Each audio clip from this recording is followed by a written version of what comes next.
I was 67 years old, a woman who'd built an entire housing company from nothing and nearly died at the hands of my own son. That night, as the oxygen machine fell silent, I heard Tyler's soft chuckle right beside my ear, until my voice rang out from behind him. Everything had been recorded, documented, and trapped 24 hours earlier. This is the story of a mother who crossed the threshold of pain to reclaim truth and justice, right there, in that cold hospital room. My name is Evelyn Hart, and I built Heartstone renovations from a single borrowed hammer and a stack of business cards I printed at Kinko's 35 years ago. Now, lying in this hospital bed at Riverview Medical Center in Portland, I watch my son Tyler circle me like a vulture waiting for carrion. The pneumonia hit me hard 3 weeks ago. What started as a persistent cough escalated into a battle for every breath. Dr. Lionel Abrams, a soft-spoken man with wire-rimmed glasses, explained that my lungs were drowning in fluid, that I needed continuous oxygen support until the antibiotics could clear the infection. The machines beside my bed became my lifeline, beeping, hissing, monitoring every shallow breath I managed to pull into my damaged lungs. Tyler started visiting daily after the second week. This should have warmed my heart. My son, 42 years old, hadn't shown this much interest in my life since he'd asked me to co-sign his failed restaurant venture 5 years ago. But there was something different about these visits. He didn't ask how I felt or if I needed anything from home. Instead, he asked about passwords. "Mum, just in case something happens, I should know how to access the company accounts," he said on Tuesday, pulling his chair closer to my bed. His wife, Cara, sat in the corner, typing notes on her phone with manicured nails that clicked against the screen. "Nothing's going to happen." I wheezed through the oxygen mask. "Of course not," Tyler said quickly, patting my hand. His palm was damp. "But the Wells Fargo password, the safe combination at the house." I pretended to drift off, letting my eyes flutter closed. Through my lashes, I watched Cara lean forward, whispering something urgent. Tyler's jaw tightened. On Wednesday, he brought paperwork. "Mum, I've been thinking about the company's future. Maybe it's time to sign over some shares to family, for tax purposes." The machines beeped steadily, counting out the rhythm of my struggling heart. I mumbled something incoherent, playing up the medication's effects. Dr. Abrams had mentioned that morning that I needed to avoid stress, that any shock to my system could compromise my recovery. He didn't know that the greatest stress sat 3 feet from my bed, calculating my worth like an accountant reviewing assets. Thursday brought more questions. "Mom, that property in San Diego, is the deed in the safe or at the lawyer's office?" Tyler's breath smelled of coffee and desperation. "And the renovation contracts for next quarter, who has signing authority if you're incapacitated?" Cara had moved closer by then, no longer pretending to be absorbed in her phone. She watched me with sharp eyes, noting every response, every moment of clarity. I heard her whisper to Tyler in the hallway, "The medical bills are already at 40,000. Insurance caps at 60. We need to move faster." I started paying attention to details then. The way Tyler checked the nurse's schedule posted by the door. How he noted when shift changes occurred. When the floor was quietest.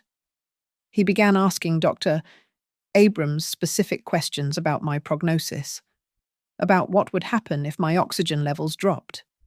How long someone could survive without supplemental oxygen in my condition.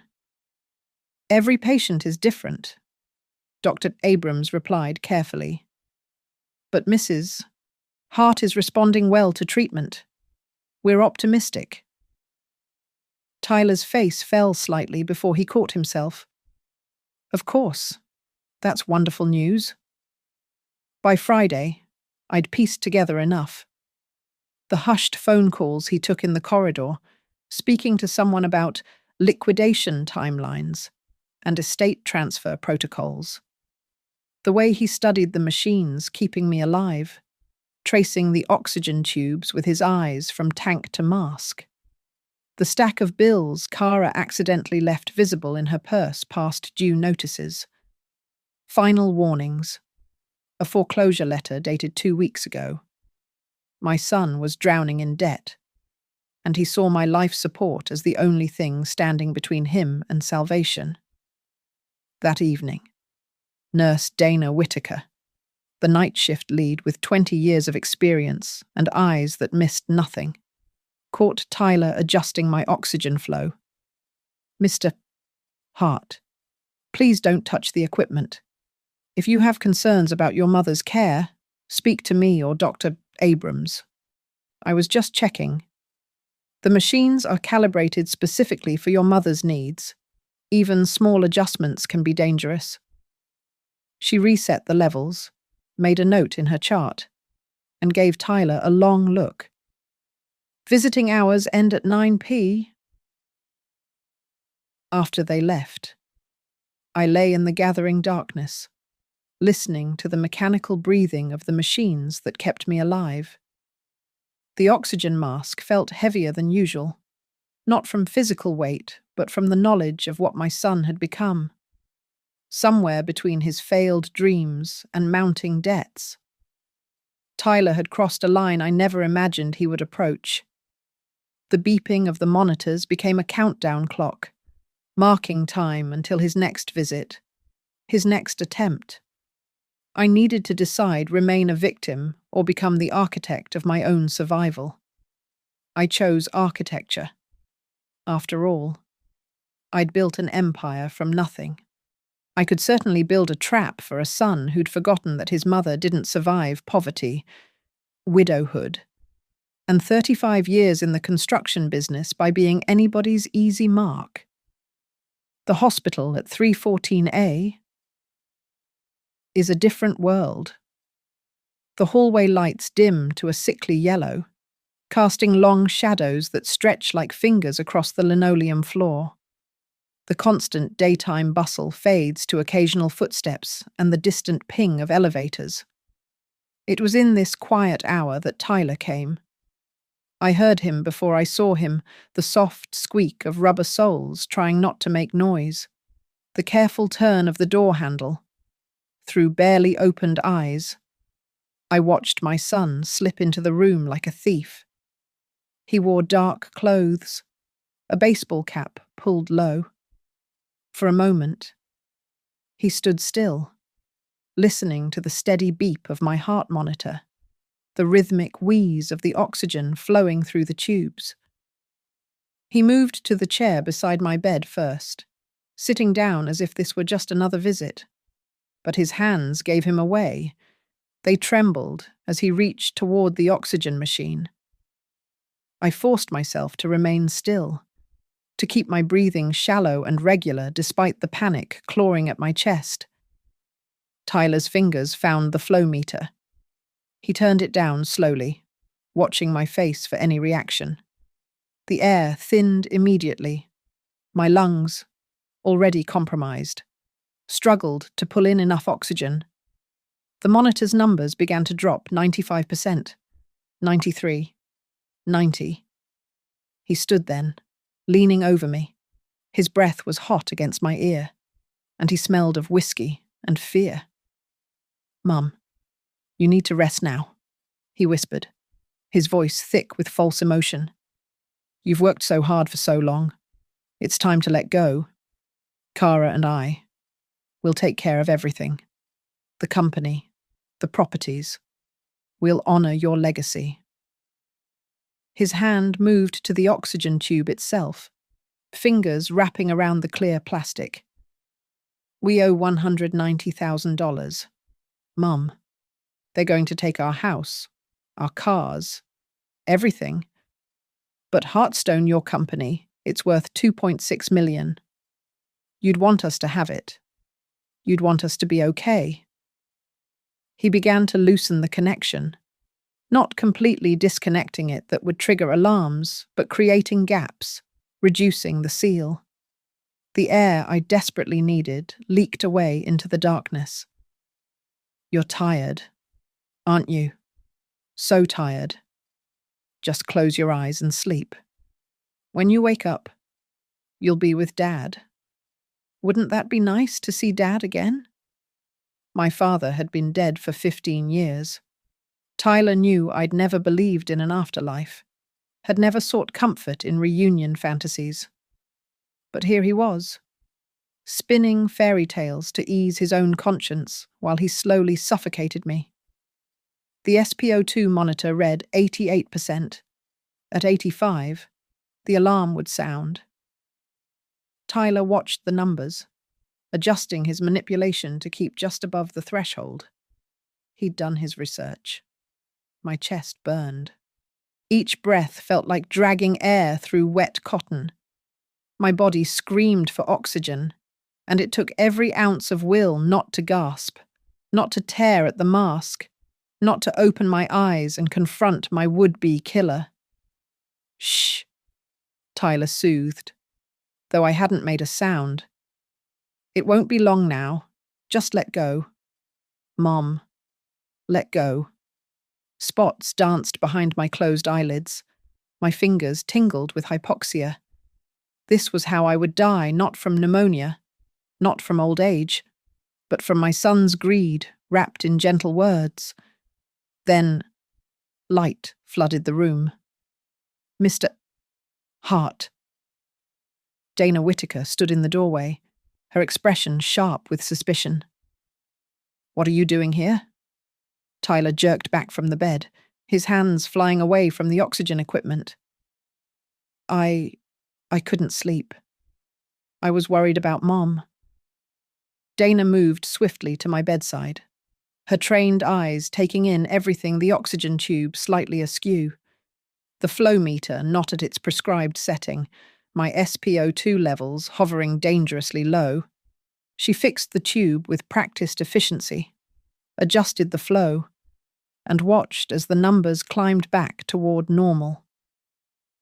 Visiting hours are clearly posted, she said, her voice carrying the authority of someone who'd seen too much to be fooled by amateur performance. 3:14 is not visiting hours. I know. But... And you were touching the equipment. Again. She pulled out her phone, took a photo of the machine settings, then opened her tablet to make detailed notes. I'm documenting this incident. Any family member who interferes with life-sustaining equipment, regardless of intent, poses a risk to patient safety. Tyler's face cycled through emotions, fear, anger, forced concern. I was just checking on her. I'm her son. Being family doesn't grant you medical privileges. Mr. Hart, if I find you in here outside of visiting hours again, or if you touch any equipment, I'll have security escort you from the premises and you'll be banned from the ICU. She stood between Tyler and my bed, a guardian in scrubs. Leave. Now. Tyler had no choice. He mumbled something about misunderstanding, about just wanting to help. But Dana didn't move until he was out the door.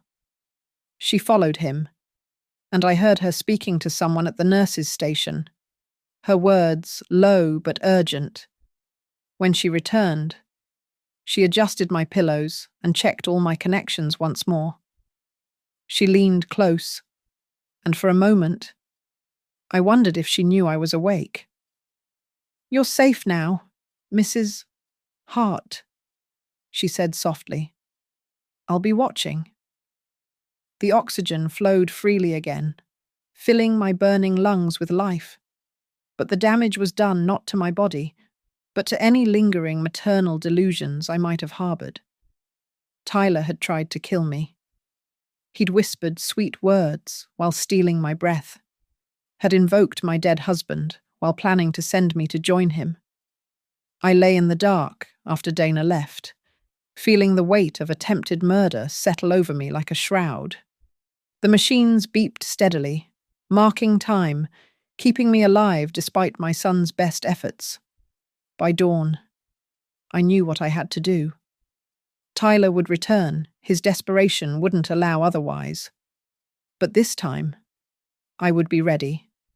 This time, the trap would be set, the cameras rolling, the law on my side.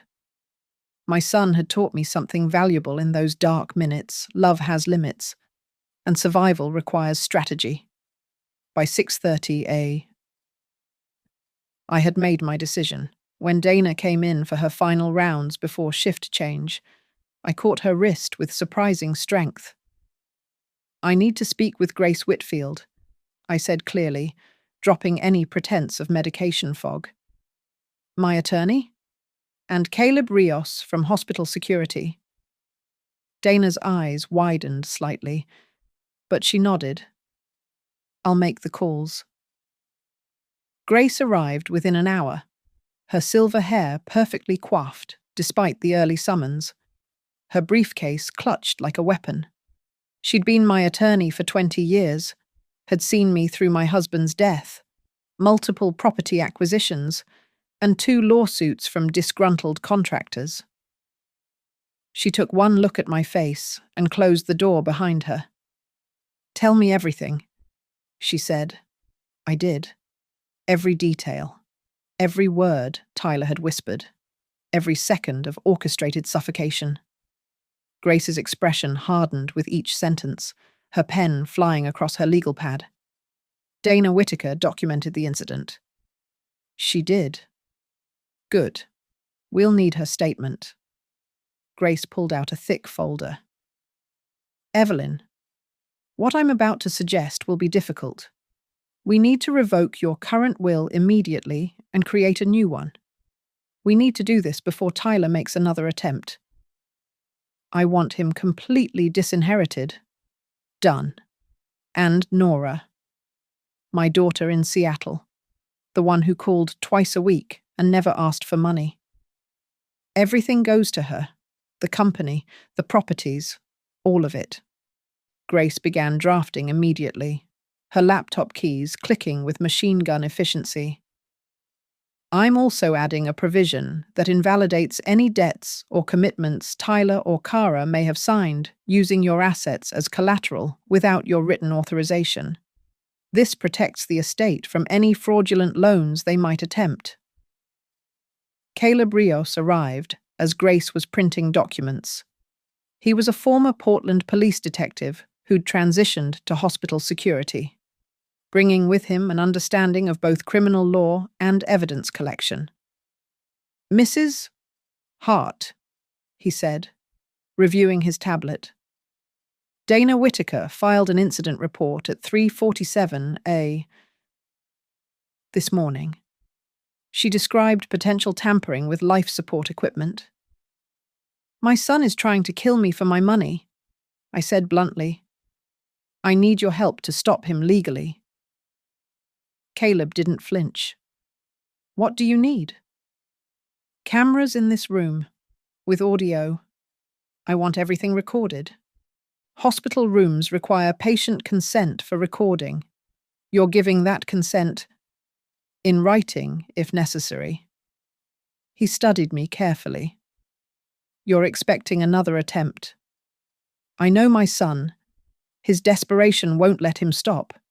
He owes $190,000, and he sees my death as his only solution." Grace looked up from her documents. "Evelyn, we should also prepare a sworn affidavit describing last night's incident. With Dana's corroborating report and any future video evidence, we'll have a strong case for attempted murder." I signed where she indicated, my signature still firm despite everything. The notary Grace had brought waited patiently, stamping and sealing each document with official weight. "Now," Grace said, pulling out another set of papers. Let's talk about the financial shields. I've drafted a document that immediately freezes any transfer of assets from your estate upon your death pending a full investigation if the death occurs under suspicious circumstances.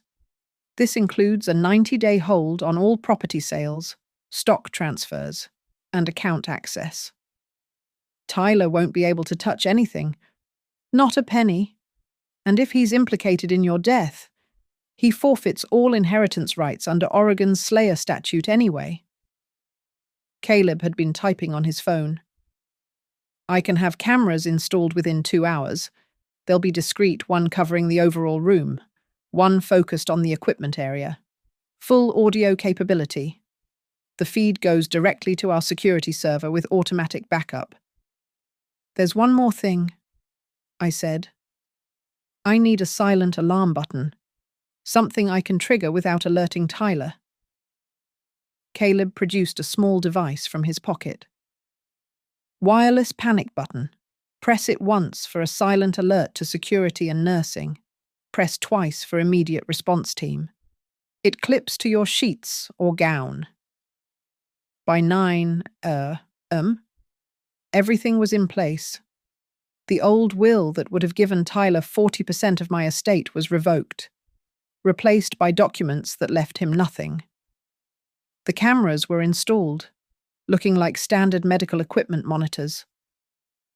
The panic button rested against my palm. Ready. Grace leaned over my bed before leaving. Evelyn, I need you to understand what we're doing is completely legal, but Tyler will likely challenge the will based on mental capacity. We need to demonstrate you're of sound mind. Set up a cognitive evaluation, I said. Today, if possible. I want it documented that I'm fully competent. She smiled grimly. Already scheduled for this afternoon. Dr. Patricia Morse, psychiatric specialist in capacity evaluation. As they prepared to leave, I caught Grace's sleeve. One more thing. I want you to review the last 6 months of Heartstone's financial records. Look for any suspicious signatures, any contracts or loans I didn't authorize. You think he's already started. A man who would suffocate his mother didn't develop that moral flexibility overnight. Grace nodded. I'll have my forensic accountant on it by noon. Caleb paused at the door. Mrs. Hart, are you sure you want to do this? We could have him banned from the hospital now based on last night's incident. I thought of Tyler as a child, bringing me dandelions he called roses, telling me I was the best mum in the world. That child was gone, replaced by someone willing to murder for money. No, I said. Let him come. Let him think I'm weak, vulnerable, unprotected. Let him show the world what he really is. After they left, I lay back against the pillows, feeling the weight of the trap I'd set. The new will was filed. The cameras were recording. The panic button was ready. All that remained was to wait. Dr. Abrams came by on his rounds, and I asked him to maintain my current medication levels. I need to look weak, I explained carefully, but I need my mind clear. He frowned, but agreed, perhaps sensing the danger I was navigating. By noon, the cognitive evaluation was complete. Dr. Morse's report stating unequivocally that I was mentally competent, showing no signs of confusion or impairment despite my physical condition. Grace texted me. Report filed with the court. Your mental capacity is officially documented. The trap was set. Now I just needed my son to walk into it. I closed my eyes and practiced breathing slowly, evenly, the way a dying woman might breathe. Let Tyler come. Let him try again. This time, the law would be watching. This time, his own greed would convict him. The 24 hours that followed tested every ounce of my resolve. I lay in that bed, watching the hidden camera's red recording lights blink like tiny eyes, while Grace Whitfield worked with the efficiency of a general preparing for war. Her first text came at 2 p. Some found 3 forged signatures on equipment loans. Tyler used Hearthstone as collateral.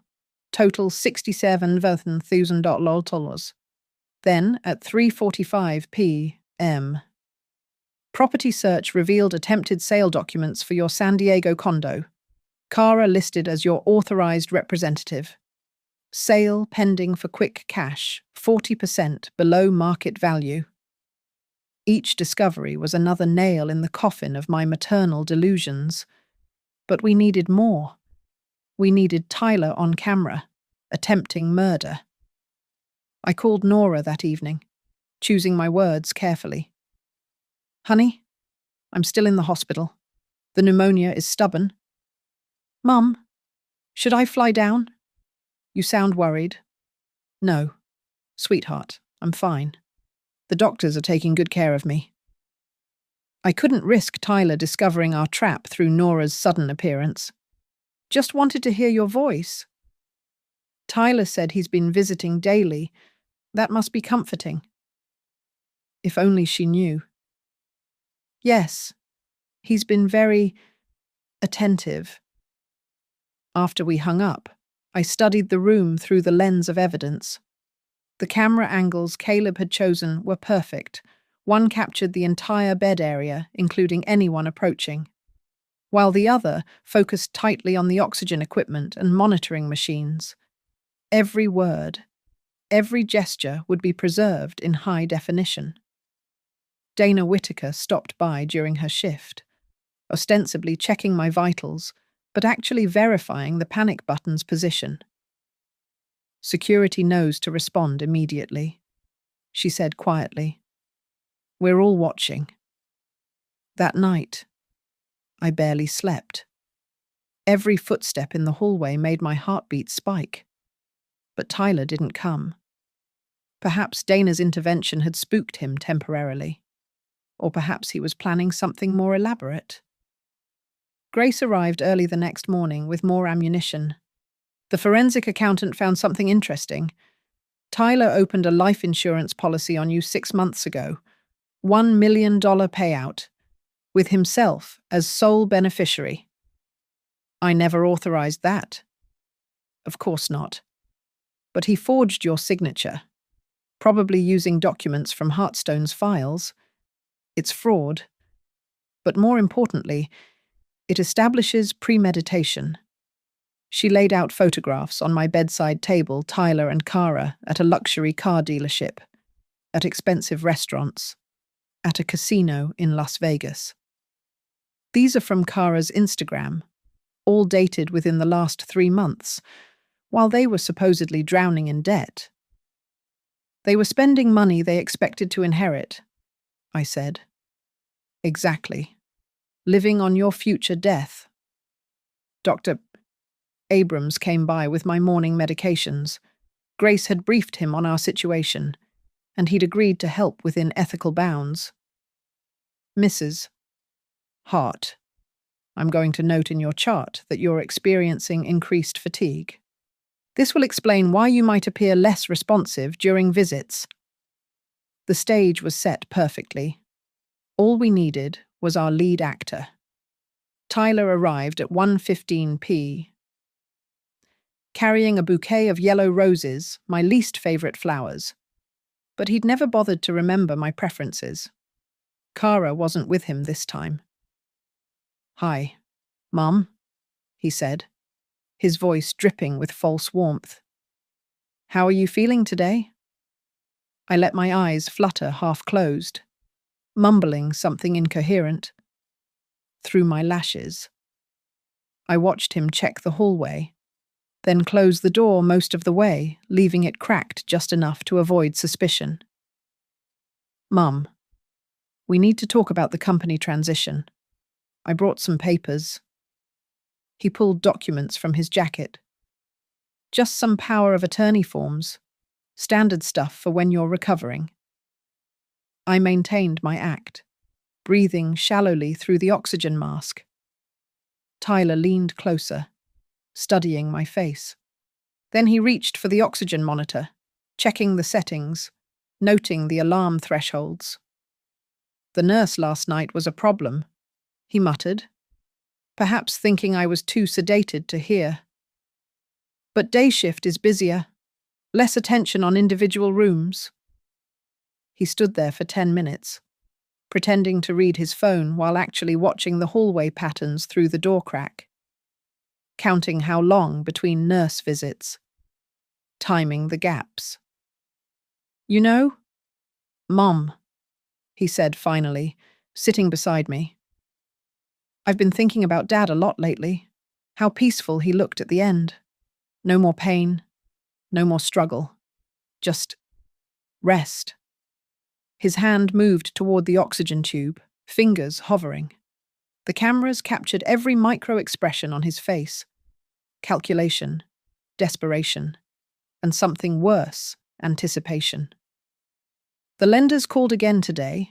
They're filing foreclosure Monday. Monday. Mom. That's in 3 days. But if Hotstone's sale goes through quickly, if the estate moves fast.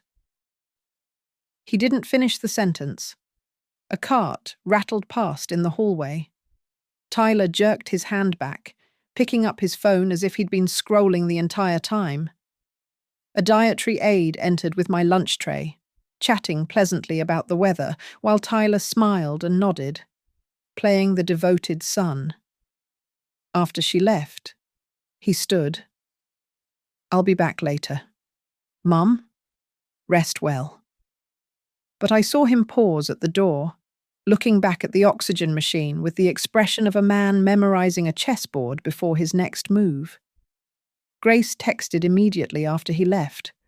Cameras caught everything. The insurance policy discussion, the timing surveillance, the reaching for the tube, building a solid case. That evening, Caleb stopped by personally. Mrs. Hart. Our facial recognition system logged Tyler returning to the parking garage at 6:43 p.m. He sat in his car for an hour, then left. He's planning something. Tomorrow, I said with certainty. He mentioned Monday foreclosure. He'll try tomorrow, Sunday. Fewer staff, lots of visitors to provide cover.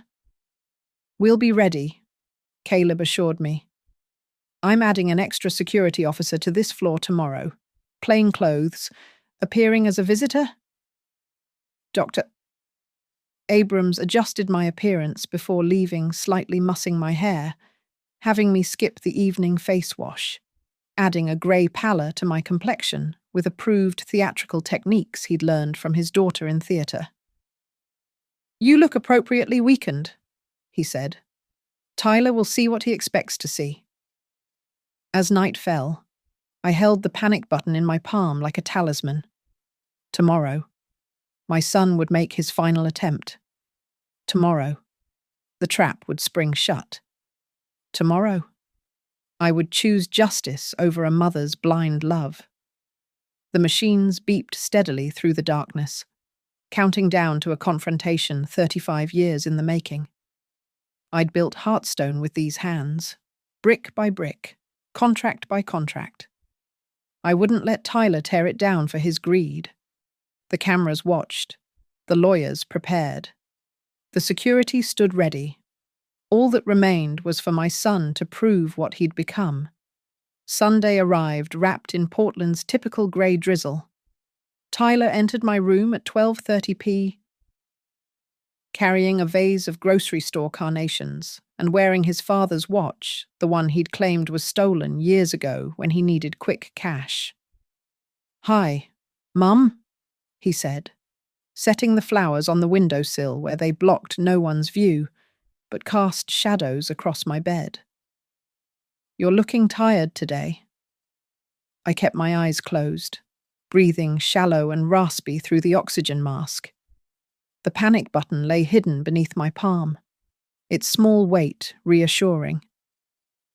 Tyler pulled the visitor's chair closer, its legs scraping against the floor. For 5 minutes, he sat silently, and I could feel him studying me, calculating. Then he stood and walked to the door, peering out into the hallway. "Busy today," he muttered. "Lots of visitors." He returned to my bedside, and I heard him pull out his phone. "Kara." "Yeah. I'm here now?" "No. She's completely out of it. The medications have her totally sedated." A pause. "I know what's at stake. The lenders won't wait past Monday." He ended the call and leaned over me, his breath sour with coffee and stress. "Mum, I'm sorry it has to be this way, but you're suffering. Anyone can see that. This pneumonia, it's destroying you slowly. Wouldn't it be better to just let go?" His fingers traced the oxygen tube from my mask down to the machine. This time, he didn't hesitate with exploration. He went straight for the alarm settings, carefully adjusting them higher so the system wouldn't alert until my oxygen saturation dropped below 70% dangerously, potentially fatally low. "The thing about these machines," he said conversationally, as if discussing the weather, "is they're only as good as their settings. Nurses are overworked, mistakes happen, equipment fails. No one's fault, really." He turned the oxygen flow down incrementally. Not all at once, that would be too obvious. A small adjustment here, another there, letting my body slowly starve for air while appearing to maintain life support. I felt the change immediately. Each breath became work, my lungs straining against the pneumonia and now fighting for every molecule of oxygen. The SpO2 monitor showed 94%, then 92, then 90. "There we go," Tyler whispered, watching the numbers fall. "Just like going to sleep. Mum? Peaceful. Natural." He sat back down, pulling out his phone to appear casually occupied while my body struggled. 88%. 86. At this rate, I'd reach the critical threshold in minutes. "I already talked to Richardson's funeral home," he continued, scrolling through his phone. "They have a payment plan. Very reasonable. And the estate sale company can have Heartstone on the market by Wednesday. Quick cash sale. Probably 2.6 million even in a rush. More than enough to cover the debts and leave us comfortable." 84%. My fingers tingled, my chest burned, but I held still, playing dead while dying slowly. "You know what Kara found?" Tyler asked, as if we were having a normal conversation. "Your original business plan for Heartstone, 35 years old, all handwritten. You were so ambitious. Mum, so determined. I'm sure you'd understand that I'm just trying to survive too, using what's available, just like you did." 82%. Spots danced behind my closed eyelids. My body screamed for intervention, for just one deep breath of proper oxygen. Then Tyler made his crucial mistake. He stood, moved back to the oxygen machine, and turned it off completely. "This is taking too long," he muttered, impatience overriding caution. "The lenders are calling every hour now." The silence was immediate, no more mechanical whisper of flowing oxygen, no more gentle hiss of life support. Tyler actually smiled, a small, satisfied expression that the cameras captured in perfect detail. "There," he said. "Now you can rest. Mum. Really rest." That's when I opened my eyes fully and spoke in a clear, strong voice. "What are you doing with my oxygen machine?" "Tyler." He froze, his face draining of colour so fast I thought he might faint. His mouth opened and closed like a landed fish. No sound emerging. I pressed the panic button twice, immediate response needed. Tyler stumbled backward, his hands visibly shaking. "Mum, you were fully conscious and recording everything," I said, pulling the oxygen mask off entirely. My lungs hurt, but rage was better than any medicine. Every word, Tyler, every adjustment to that machine, every confession about your debts and your plans for my company. The door burst open. Caleb Rios entered first, followed by 2 security officers and Dana Whitaker. Dr. Abrams was right behind them, moving immediately to check the oxygen equipment. "The machine's been tampered with and turned off," Dr. Abrams announced, his usual soft voice sharp with anger. "Settings altered to dangerous levels. This is attempted murder."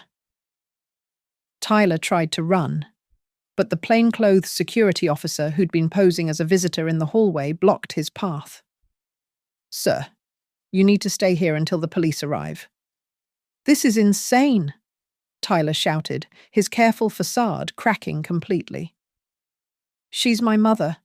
I was just checking on her." Caleb pulled out his tablet, tapping the screen. The room's wall-mounted TV came to life, showing crystal-clear footage of Tyler adjusting the alarm settings, reducing oxygen flow, and finally turning off the machine entirely. His voice echoed from the speakers. "The lenders won't wait past Monday. 2.6 million. Quick cash sale." Tyler's legs gave out. He collapsed into the visitor's chair, his head in his hands. "You don't understand. They'll take everything. The house, the cars. Kara will leave me. I'll have nothing." "You had a mother who loved you," I said, my voice steady despite the tears I wouldn't let fall. That should have been something. Dana had restored the oxygen flow, and I took a deep breath of properly oxygenated air. It felt like surfacing from deep water. The SpO2 monitor climbed steadily, 85, 88, 90, 93. "Mrs. Hart," Caleb said formally. "We've documented everything. The footage is automatically backed up to our secure servers. With Dr. Abrams's medical testimony and Nurse Whitaker's previous report, plus the evidence your attorney has gathered, the police will have everything they need."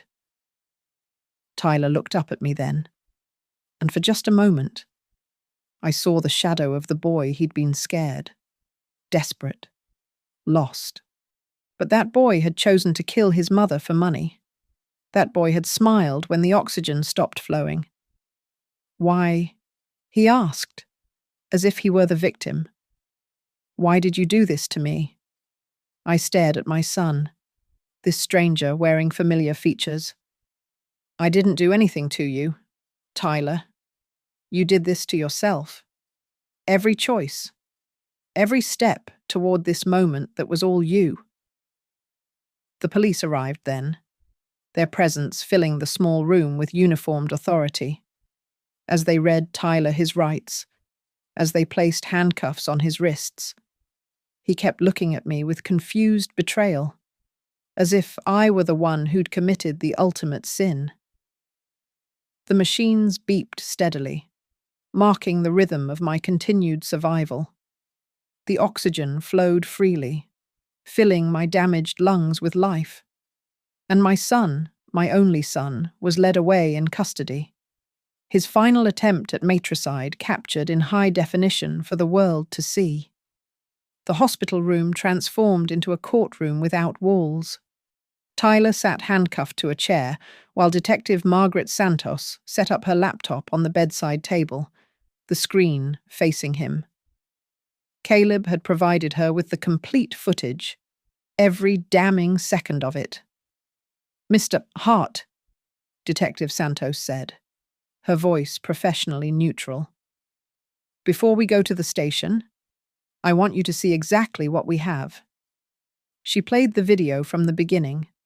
Tyler checking hallway patterns, adjusting alarm settings, reducing oxygen flow. His voice filled the room. 2.6 million. Quick cash sale. The lenders won't wait past Monday. Tyler watched himself turn off the oxygen machine, watched his own smile as the mechanical breathing stopped. His face crumpled with each frame, the reality of his actions finally piercing through his desperation. That's attempted murder in the first degree, Detective Santos stated. Premeditated, with clear financial motive. Grace Whitfield entered then, her briefcase held like a shield. Behind her came someone I hadn't expected, Kara, Tyler's wife, her designer heels clicking against the hospital floor. I want immunity, Kara announced before anyone could speak. I'll testify about everything: the gambling debts, the forged signatures, the life insurance policy he took out 6 months ago. Tyler's head snapped up.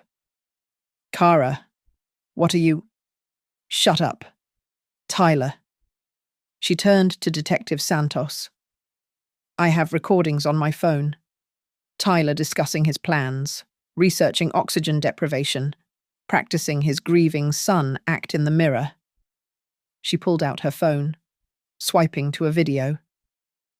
Tyler's voice emerged, tinny but clear. If Mum dies this weekend, we can have the estate liquidated before anyone notices the forged loan documents. The key is making it look natural pneumonia complications, respiratory failure. Happens all the time with elderly patients. I felt nausea rise in my throat. This wasn't a desperate act. It was a carefully orchestrated execution. You recorded me. Tyler's voice cracked. You're my wife. And you're a attempted murderer who was going to leave me with nothing once your plan failed. Kara shot back. The debts are all in both our names. Tyler. When you got caught, and I knew you would, you're not as smart as you think I'd be left facing bankruptcy and fraud charges. Grace stepped forward, placing a document in front of Tyler. This is your mother's new will, executed yesterday and properly witnessed. You've been completely disinherited. Every penny, every property, every share of Heartstone Renovations now goes to your sister Nora. Tyler read the document, his hands shaking so badly the papers rustled. You can't do this. I'm her son. I have rights. You had rights, Grace corrected. Oregon's Slayer statute prevents anyone who attempts to kill another person from inheriting from their victim. Even if there wasn't a new will, you'd get nothing. Dana Whitaker entered with a manila folder. Mrs. Hart, I've completed my formal incident report. Both attempts are documented, the first at 3:14 a.m. on Friday, and today's at approximately 12:45 p.m. She handed copies to Detective Santos, then looked directly at Tyler. I've been a nurse for 20 years. I've seen families struggle with end-of-life decisions, seen them grieve and sometimes make poor choices. But I've never seen a son systematically try to suffocate his mother for money. Dr. Abrams added his own documentation. The oxygen deprivation Hart suffered could have caused permanent brain damage or death within minutes. The calculated nature of the attack adjusting alarms first. Gradual reduction. Then complete termination shows medical premeditation. Tyler seemed to shrink with each professional assessment. But I wasn't done. I pulled out my own folder, one Grace had prepared. These are the forged documents you filed, I said, laying them out one by one. Equipment loans using Heartstone as collateral, attempted sale of my San Diego property, false power of attorney forms, $67,000 in fraudulent debt. I was desperate, Tyler whispered. No, I said firmly. Desperate is asking your mother for help. Desperate is selling your own assets. Desperate is declaring bankruptcy. What you did was attempted murder. Caleb's tablet chimed. He looked at the screen, then at Tyler. Mr. Hart, I just received notification that you've been banned from all Riverview medical facilities, effective immediately. Your photograph will be distributed to all security personnel. Detective Santos stood. Tyler Hart, you're under arrest for attempted murder in the first degree, fraud, forgery, and conspiracy to commit elder abuse. She nodded to the uniformed officers. Take him to booking. As they lifted Tyler from the chair, he looked at me one last time. Mom, please. I'm your son. Doesn't that mean anything? I met his gaze steadily. It meant everything. That's why this hurts so much. But being my son doesn't give you the right to kill me. I need that money, he screamed suddenly, all pretense gone. Do you understand they'll kill me? The people I owe, they're not banks. Mom, they're not credit cards. They'll actually kill me. Kara stepped back, her face paling. Tyler, what are you talking about? The gambling debts, he said, tears streaming down his face. The real ones, not the 90,000 to the casinos, the other 100,000 to the Marchetti family. Even Detective Santos paused at that name. The Marchettis ran illegal gambling operations throughout Oregon, and they were known for their brutal collection methods. So you chose to kill me instead? I asked, my voice hollow. Transfer your death sentence to your mother. You're old, Tyler shouted. You've lived your life. I have decades left. That's when I knew any love I'd retained for my son was truly dead. He saw my life as worth less than his, my remaining years as expendable currency to pay for his mistakes. Get him out, I said quietly. I don't want to see him again. The officers dragged Tyler toward the door, but he managed one last manipulation. When they find out I'm in jail, when they know there's no money coming, they'll come after you and Nora. The Marchettis always collect, one way or another. Grace immediately pulled out her phone. I'm calling the FBI. Interstate organized crime involvement changes everything. As Tyler disappeared down the hallway, still shouting about the Marchettis and the unfairness of his situation, I slumped back against the pillows. The room felt suddenly empty, despite the crowd of professionals. Mrs. Hart, Detective Santos said gently. Given this new information about organized crime connections, we'll be coordinating with federal authorities. You and your daughter will be offered protection if needed. I nodded, too exhausted to speak. The oxygen mask felt heavy on my face, but I was grateful for every breath it provided, breaths my son had tried to steal. The law moved with surgical precision. Grace Whitfield stood at the foot of my bed like a general commanding her forces. Her phone pressed to her ear while she directed the complete dismantling of Tyler's financial house of cards. I need the authenticated will filed with the court immediately, she told her paralegal. And contact Wells Fargo, Chase, and Bank of America. Inform them that any accounts Tyler Hart has access to are now frozen pending criminal investigation. She pulled out a tablet, swiping through documents. Mrs. Hart, this is the moment we execute everything. No mercy, no hesitation. I nodded, adjusting my oxygen mask. Do it? Grace placed the first document in front of me, the new will, pristine and properly witnessed. This has already been filed with the probate court. Tyler receives nothing.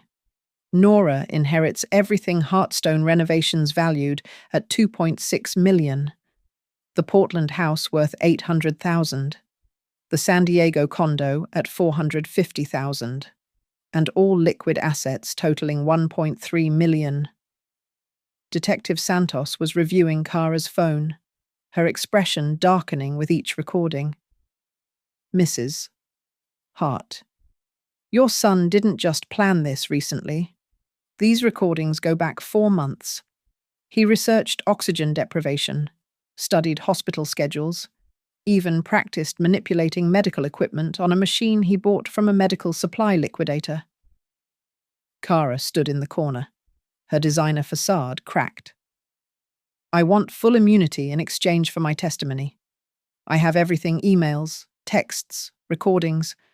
Tyler even had a timeline written out. He called it Project Liberation. Project Liberation, I asked, bile rising in my throat. Kara pulled out a notebook from her purse. He wrote it all down. See Day 1, establish regular visitation pattern. Day 14, gain trust of nursing staff. Day 21st attempt during night shift. Day 22, successful termination if first attempt fails. I looked at my son's handwriting, neat and methodical, planning my death like a business proposal. Under contingencies, he'd written, if questioned, claim grief and confusion, emphasize loving son narrative. Grace took photos of every page. This is premeditation on paper. The prosecutor will have a field day. Caleb entered with his laptop, connecting it to the room's TV. Mrs. Hart, I've compiled all the security footage, not just from the room cameras, but from the hallway, the parking garage, even the cafeteria. Tyler met with someone 3 days ago. Would you like to see? The footage showed Tyler in the hospital cafeteria with a man in an expensive suit. They shook hands, and the man slid an envelope across the table. That's Vincent Marchetti Jr., Detective Santos said immediately. He runs the family's Northwest operations. That envelope probably contained a final deadline. Grace's phone rang. She listened, then smiled grimly. The FBI just raided Tyler and Kara's house. They found $67,000 in forged checks from Heartstone's accounts, plus contracts Tyler signed selling your properties to shell companies connected to the Marchettis, all pending your death. Of course. I felt the weight of it all. My son hadn't just tried to kill me, he'd already sold my life's work to criminals. There's more, Grace said, pulling out another document. This is the power of attorney form Tyler tried to file yesterday.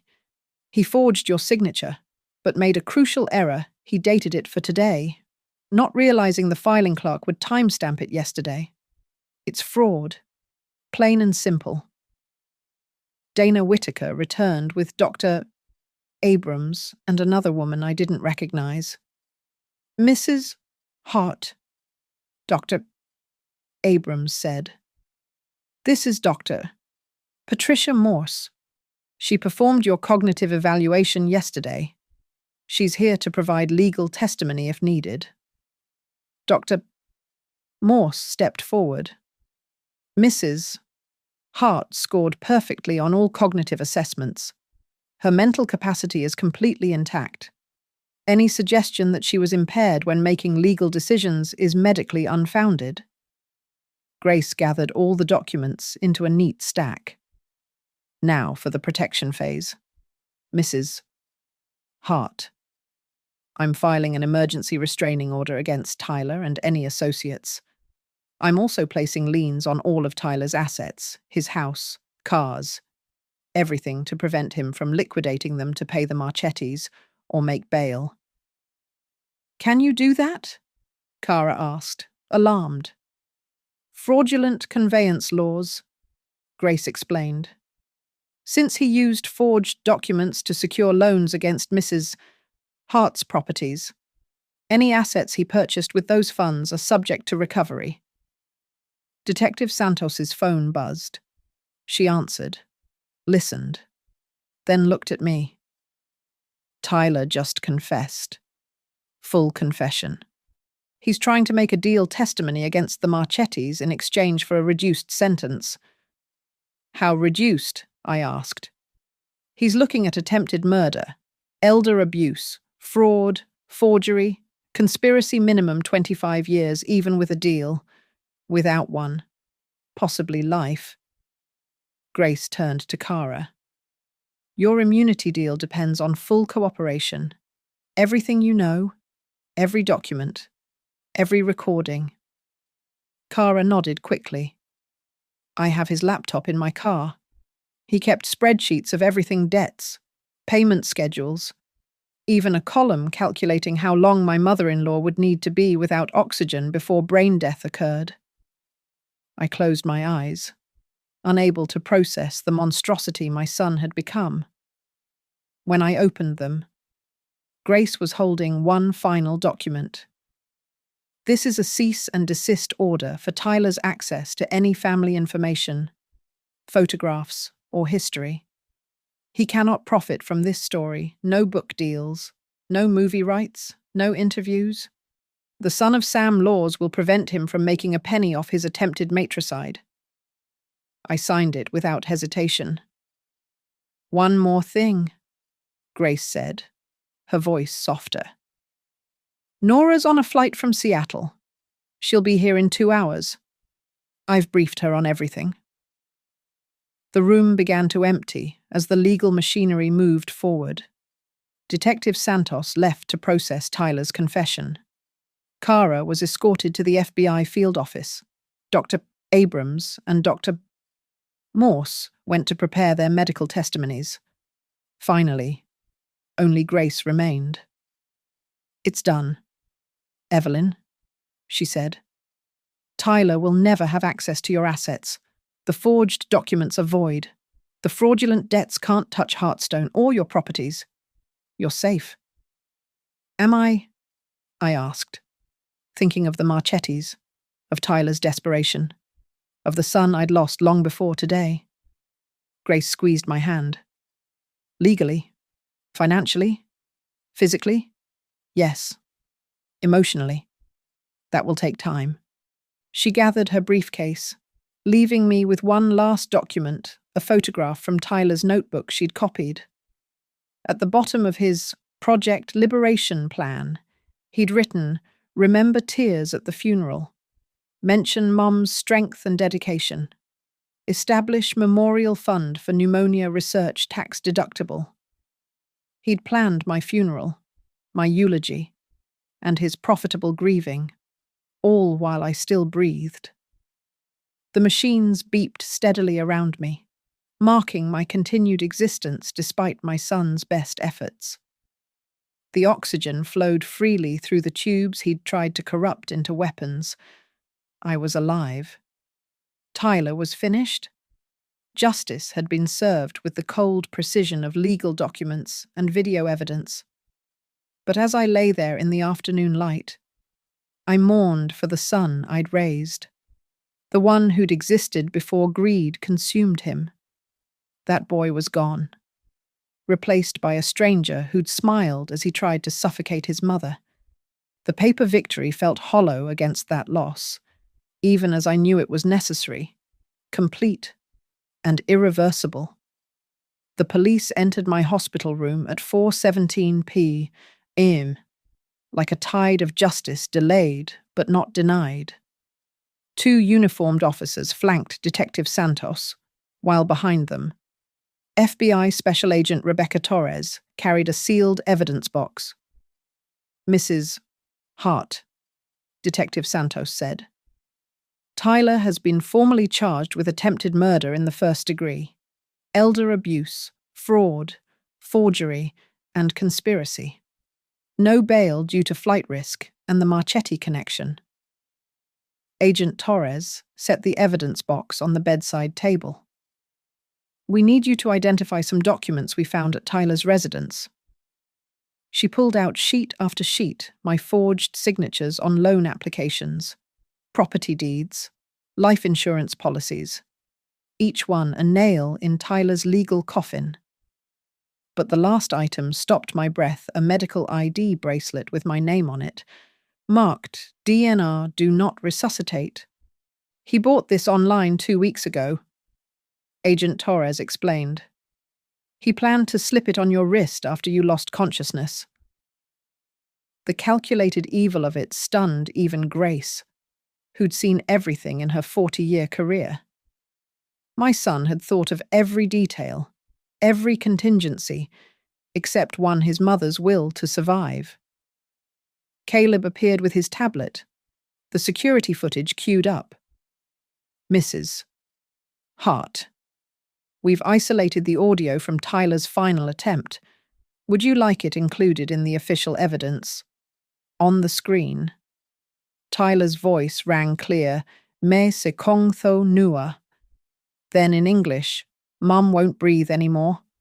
2.6 million. The lenders won't wait past Monday. Include everything, I said firmly. The door opened, and Nora rushed in, her face pale with shock and fury. She'd flown from Seattle the moment Grace called, and now stood frozen, taking in the scene police, FBI, evidence boxes, her mother surrounded by the machinery of justice. Mom, she whispered, then louder. Mom, are you okay?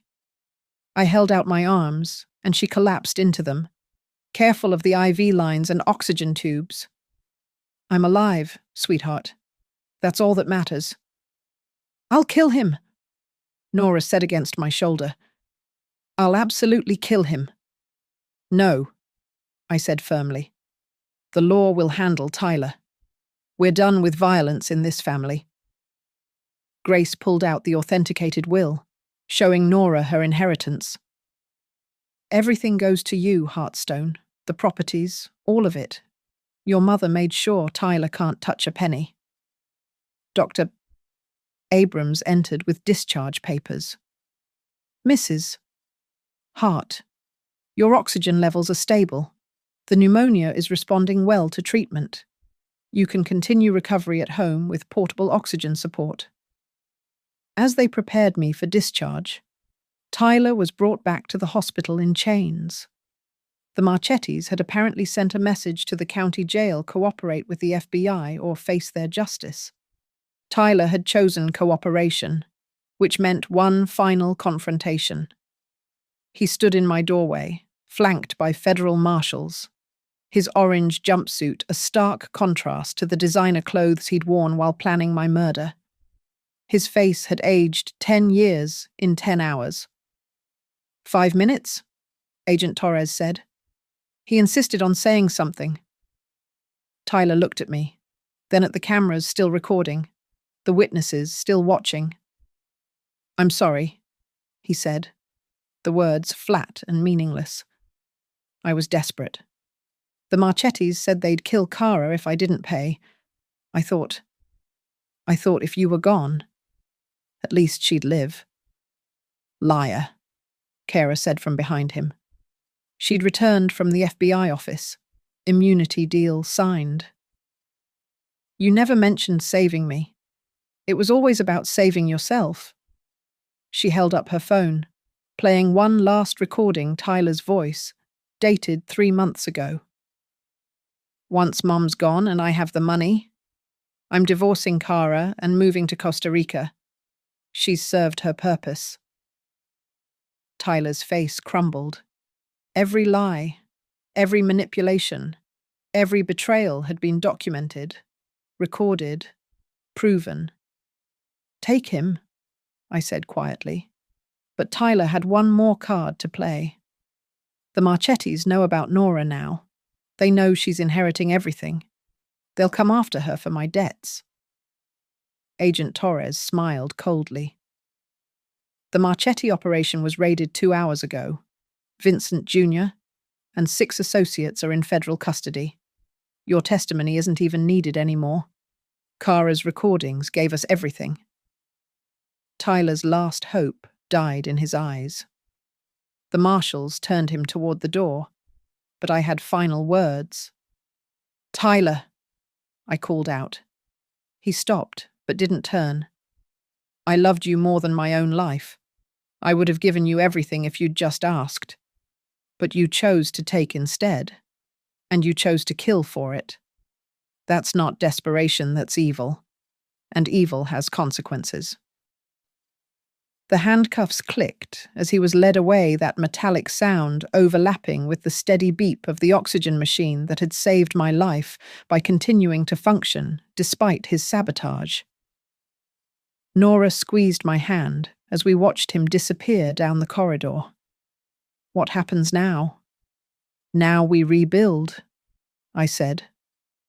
Heartstone continues. The properties remain in our family, and we never speak his name again. Grace nodded approvingly. The restraining orders are permanent. He can never contact either of you, even from prison. Dana Whitaker made her final rounds, checking my vitals one last time. Mrs. Hart, you're the strongest patient I've ever had. To lie there, unable to breathe, and maintain the presence of mind to gather evidence. Remarkable. Survival instinct, I replied. And 35 years in construction, you learn to build safety nets. As they wheeled me toward the elevator, I passed the room's security camera one last time. The red recording light blinked steadily, having captured everything: attempted murder, confession, and justice. The oxygen tank rolled beside my wheelchair, its mechanical breathing a reminder of how close I'd come to silence. But I was still here, still breathing, still building. In the elevator, Nora held up her phone. The news already has the story. Portland developer survives murder attempt by son. Tyler's photo is everywhere. Good, I said. Let everyone know what greed can do to a person. Let them see what happens when you value money over mother. The elevator doors opened to the lobby, where Grace had arranged a private exit to avoid media. As we passed through, I heard the PA system announce Code Blue, Room 247. Someone, somewhere, was fighting for their life. But unlike them, my battle was over. I'd won. The afternoon rain had cleared, leaving Portland's air crisp and clean. I breathed deeply through my portable oxygen mask, tasting freedom, survival, and justice in equal measure. Behind us, in the hospital's security office, the footage of Tyler's attempts would be copied, filed, and used to convict him. The cameras had captured everything, but more importantly, they'd captured the truth that a mother's love has limits, and when crossed, even maternal bonds can't protect a would-be killer from consequences. The oxygen hissed softly as we drove away, Nora at the wheel, Grace following in her car with boxes of evidence. In the rearview mirror, Riverview Medical Center grew smaller, taking with it the worst chapter of my life. Tyler would spend decades in prison, his debts unpaid, his schemes shattered, his mother very much alive. The machines he'd tried to silence would continue beeping in that hospital room, saving other lives, while he counted years in a cell. Justice, I realized, sounds like oxygen flowing freely through tubes that no one can corrupt again. Click. The handcuffs on Tyler's wrists made that same sound as my oxygen tank valve, opening to let me breathe. Thank you so much for listening to my story. I'm curious, where are you listening from right now?